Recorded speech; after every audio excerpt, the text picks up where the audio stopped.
ultrasound-guided examination and injection of the left acromioclavicular joint. The opacity of bone to the right of your screen is the acromion, and to the left of the screen is the outer end of the clavicle.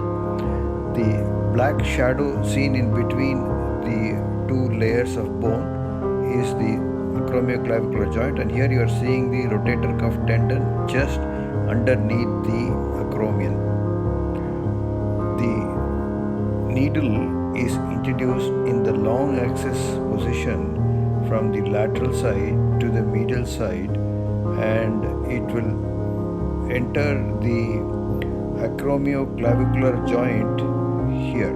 That is the acromioclavicular joint, and the needle is entering into the acromioclavicular joint in an oblique manner.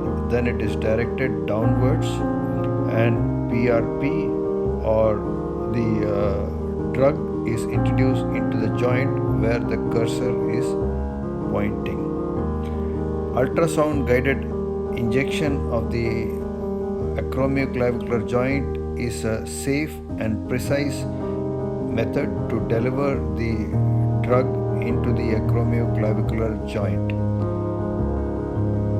Subscribe to my YouTube channel youtube.com/user/akvenkat to see more ultrasound guided injections of the shoulder, knee, elbow and ankle. If you like this video, kindly hit the bell button, share it with your friends. My exclusive website for shoulder disorders is www.shoulderindia.com. Kindly share it with your friends for them to gain information if they are suffering from shoulder problems.